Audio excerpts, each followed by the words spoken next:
Testing. Okay, we're ready. Coach Fisher's here, and he has some remarks for us. Good? Yeah. Hello, everyone. Great to see y'all again. Excited to be here. Just say once this starts, practice is getting ready to go, and as much as coaches say, we all dread the beginning of the season. We love the beginning of the season and the newness and everything is coming to it, and very excited about our football team in the fall. A lot of great new additions, a lot of older upperclassmen, I think, returning, and a lot of guys that were injured and banged up coming back. So I like the dynamic of our team, really like spring football, and looking forward to fall. Seems like we've had a very good summer, as I'm sure everybody has, but that's what we all say, right? Summer's going well, everything's going well. But like the dynamic of it, very excited for the team. A lot of challenges in a lot of ways, but a lot of pieces to work with. So looking forward to the challenge. Questions? We'll start on the left back row. Dan Peck, ESPN 106.7 in Auburn. Coach, you mentioned the newness. One thing that seems new about college football is you have more quarterbacks transferring within the conference and competing for starting jobs immediately, including Max Johnson coming from LSU, but also Zach Calzada transferring to Auburn. What can you say about the way Zach performed when he stepped into the starting role last year, and what is Auburn getting? Zach's a tremendous young man, very talented young man, has tremendous arm talent. Very competitive, very tough. As you saw, there was 2 games in the Alabama game, for instance, where he, got his knee banged up. He comes back in, leads us on a 2-minute drive. Auburn game, he actually popped his shoulder back in place and finished that game. You're talking about a guy who has great character, great toughness, great ability to throw the football down the field. And I think just, as he progresses, he's going to be a great player. And, you hate to lose him, but those decisions in today's world are different. But respect him very much and have tremendous – I love Zach. I think as a person, very smart, very intelligent, great human being. And I think Auburn's got a very good football player. Coach. Unfortunately, I got to go against him. But no, I wish him nothing but the best of luck. He's a high character, quality young man. Coach on the aisle, third row. Coach, another question about Zach here. I know he was with you guys obviously for a while before he got that opportunity. What did you see from him in terms of his development over, 3 years and change? And then you talked about going against him. How much are you looking forward to seeing him again and playing against him? Well, listen, early I think he was a guy who was very talented, and I think he realized what a quarterback was and the work he had to put in. And because, listen, Zach's a very intelligent young man. Very intelligent. And he learns well, works hard, tough, competitive, like you say. And I can't say enough good things about him as a person. You really can't. And you like going against him. It's kind of like when you're old players and the guys you care for. It's tough. And it's not tough. It's tough to go against because you hate because you got when somebody's got to win, somebody got to lose. But listen, he's going to be a tremendous challenge. I know he's going to be ready to play. He's going to want to play well against us, and he's very talented and can lead Auburn, who has a great program and great team. So it's going to be a heck of a challenge. And he's proven he's a winner in this league. Left side, front row. Michael Cobble, WBRZ TV in Baton Rouge. Let's talk about your quarterback room, I guess, and the addition of Max. What is your team, or how does your team complement his play style, and how is he fitting in with y'all? Well, I think the one thing about that, our offense is very versatile. We've used mobile quarterbacks. We've used drop-back quarterbacks. You go back to my history, probably more drop-back guys than mobile guys, but we can use the mobile guys when we had Kellen and different guys, even Matt Flynn when we were down there a little bit with Matt and some of the things he did. But I think Max is a dynamic player. You're talking about a guy now. We talk about quarterback. He threw for 2,800 yards, threw 27 touchdowns, and had 6 picks. Those numbers are – I don't know if there's anybody in the league besides maybe Bryce and a couple others. Maybe Bryce. I don't know if there's anybody has better numbers returning.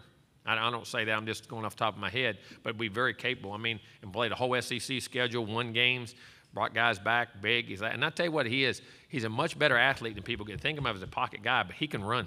He can run the football. He's a very big guy. So, and then for the room, I think, but Haynes King is a guy who – played an outstanding game the first game last year for us, very talented with arm talent, can run, throw, tough, and has looked very good, especially both those guys, and then Connor Wegman, who I think was as good a player as a quarterback as it was in the country coming out. His fresh, as a true freshman for us. So I think we're very dynamic in our room. I think we have a lot of ability, a lot of different things that we're capable of doing, and I'm anxious for the competition. And as you saw last year, to have depth at quarterback is critical, and I think there's room for, and that keeping quarterbacks now is hard. It really is.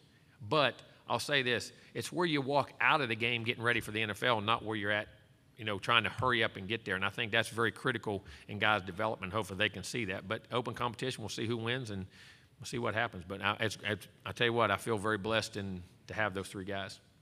Left side, front row. Hey, Coach Jacques Doucet, WAFB in Baton Rouge, Louisiana. Hopefully some levity for you. I saw one of your former quarterbacks, Marcus Randall, the other day. Oh, he's awesome. Marcus is doing a great job.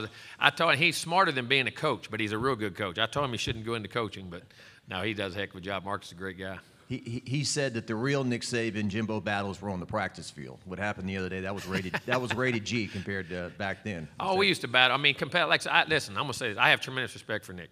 There's no pride, no problem with Nick. You got two competitive guys, and unfortunately, like you say, you get out in public and different things. We stood up, and it's over with. I have no problem with that. But we're at practice field. We were great competitors, and he was a great defensive coach, and we were establishing offensively, and we used to have tremendous battles. And we both had tremendous players on both sides of the ball. But it was his team, and I was just the offensive coordinator.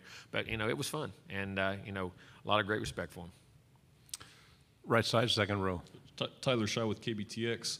Coach, at this point, what position group are you the most confident in, and maybe which position group do you feel like still needs the most development? Well, I don't know if any of them you're totally coming, but I really felt in the spring, I love the development of our offensive and defensive lines. I really thought, which some of the hard times and things that we went through last year with injuries, like having to play a true freshman center like Bryce Foster, who'd never played center, and missed half of camp because of an injury. Playing Deuce Father as a freshman at right tackle in this league, blocking guys like Will Anderson and different guys that you go against. I mean, high-quality people, which were very tough things to do and all throughout with all the other guys. But I think that really turns into a strength for us this year. I really do. With Layden, and I think Trey Zoom was the guy who would have played last year but was injured, had a tremendous spring. And then whoever we decided to left, you got Moko and some of these other guys that are coming in to play at guard and the different things we have. I really think our offensive line took tremendous steps in the spring, and I really loved what I saw, the physicality, the size, but the knowledge.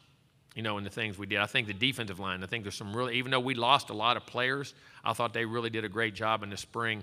And getting McKinley Jackson back this year, who played last year with a hurt shoulder the whole year, knowing he'd have surgery after the year, and getting him back fully healthy, I think, is a difference maker. Isaiah Rakes, Shamar Turner, moving him inside and doing those types of things, along with, and different guys we have, Tamise outside, Fidel Diggs, who I thought, jumped out at spring for us. I mean, once he got his opportunity, he was behind some really good guys, but we knew he was going to be a really good player, and him jumping out. Anthony Lucas coming in early, and then plus all the other signees we have in that front group. I really think those groups are excited.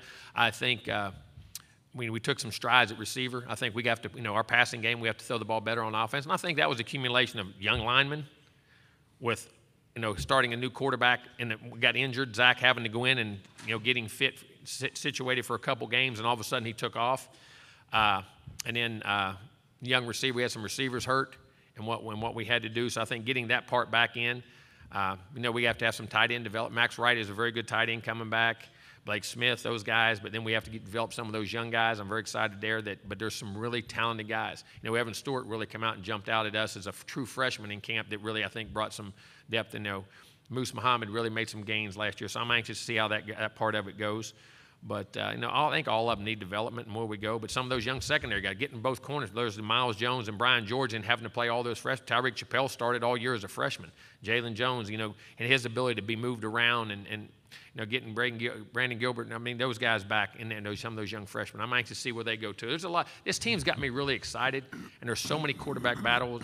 Competition battles going at quarterback, but other player. Everybody talks about the quarterback, but there are a lot of them across the board with very talented guys. And when you have talent, that's what creates greatness. And what I mean, daily on a basis, you have to create habits to play at a championship level where somebody takes your job. And this is one of the times I think we've got it across the board as much as we've had. Now, with some young guys in there, but it's exciting to have them.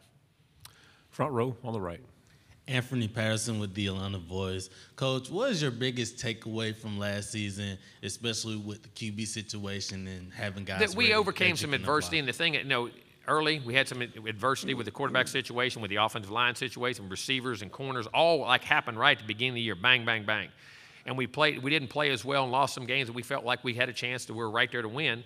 And then we played really well. And the disappointing thing was we didn't finish last year in the Ole Miss game and the LSU games that we could have won, that were great games. They won the games. But we have to learn to finish. And I think the maturity that we'll gain from those situations, I think, will be critical. And I think the experience with the line and some of the things, the physicality and the lines of scrimmage, I think that's where you're consistently coming. In this league, if you go back and really research, we talk about receivers, and the big plays have as much to do with in turnovers. But the teams that are very sound in the line of scrimmage, offense and defensively, tend to have a lot of success in this league. And I think I'm very excited. That's what got me excited coming in this year. On the aisle, fourth row. Hey, Coach, Lyndon Blake, WBRC Birmingham. Nick Saban said he took the off-season dialogue between you guys as a chance to self-reflect, to become a better person and coach. Did you think the same thing? And if so, what did you take away from it? Same thing. I mean, listen, we get two competitive guys who have disagreement or opinions or whatever, and we both voiced them publicly for the first time. Both of us have ever done that. And, we both can grow from that. And hopefully we will. But, there's competitiveness, and I have great respect for Nick and his program and everything he's ever done. Left side Actually, back. we'd been very, very good friends for a long time. Isn't Coach, that who you fight with the most? Your brothers, the people you're closest to? Coach, Max's father, Brad Johnson, a Super Bowl winning quarterback, former Florida State Seminole, played for Coach Bowden. What's your relationship like with Brad? Have you? I've known him for years. But see, you understand, when I was first becoming a coach, when I first played at Sanford and Salem and Sanford for Terry, I would go there practice, and I was down there a lot during their time, and I used to go to bowl games with them at times when they would take me with them. I was learning to coach. They'd put me up in the room, and I'd sit and listen to Coach Bowden game plan and call plays. And that was a big time when I was at Sanford, and I was around Brad and Casey and Charlie Ward and that whole crew of guys. And I've known Brad since 1991, back when he played. So had a great relationship. Even recruited Max and Jake even before I was at Florida State. Had at camps and I think he's one of the great human beings. I mean, if you're ever around Brad, not only what he's achieved and what he's done, but man, he is a great guy. God-fearing man that does a great job with his family. He's a huge family guy, and I have great respect for him. I've known him for many, many, many years. Right side in the aisle. Jimbo, what are your thoughts on the conference expansion and realignment, just kind of the direction that college football seems to be headed? Well, we're into it, and that's for sure. I mean, they're here to stay. I think the challenges is how do you schedule, how do you do things, what goes on, and because I think that's where the college football playoff has got to expand because of how big conferences become. Because I think it's the bigger the conference comes, I think the harder it is to find a true champion sometimes because it's based off scheduling within your own league, what teams you play, strengths you play. You're not playing. In the old days, you played everybody.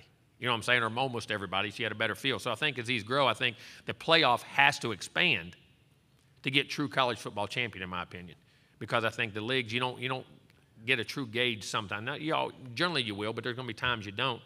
And I think it's a very challenging time. But I mean, and you're trying to keep as many traditions because I think that's what makes college football tremendous is the traditions that you have and the games you have. But some of those are going to have to go by the wayside a little bit, maybe not because of scheduling issues. Because I think one of the things, the challenges is making sure you play everybody and that the competitive balance to find out who the champion is, that there's an equal distribution of the teams you play and how you play. And I think that's going to be one of the huge challenges for us. But, it's here to stay. Change is inevitable, folks. It's whether you embrace it or not. And you can sit here and be mad about it. You can sit here and be up and down. And I'm a traditionalist. I love the histories of the games and all that stuff. But it's going to be here. So we have to embrace it. We have to change. And we have to be able to move on to adapt to be successful. Last two questions. First one right here. You talked about your offensive line. One person I saw was Layden Robinson. Yes. What do you like from him? What do you expect out of him this season? The maturity, the confidence, the leadership, and then as a player, such a physical, tough guy who loves the game and is a total team guy. I mean, the epitome of what you want as a leader and what you do as a team guy, but then a guy who loves everything that goes with football along with playing football. I think he's going to set to have a great year, be a great leader for us. Last question. Coach, so many amazing coaches in this conference and in your division. I just wanted your thoughts on Brian Kelly joining LSU. What do you know about him? And I've played Brian twice in the past in games we had at Florida State when he was at Notre Dame, but I always had great respect. Brian's won everywhere he's been. He's been successful everywhere he's been at different levels, and anything at different levels of football. And I think that takes a great mind at different programs, Power Fives, not to Power Fives, to Division II. I mean, that tells you his knowledge of the game and what he does, and I think he's one of the great coaches in college football. And he's another great challenge you have in the SEC. But whoever's coaching all these teams are going to be very good coaches, so very challenging. I have great respect for Brian. Coach Fisher, thank you very much for your Thank y'all. time. Good luck.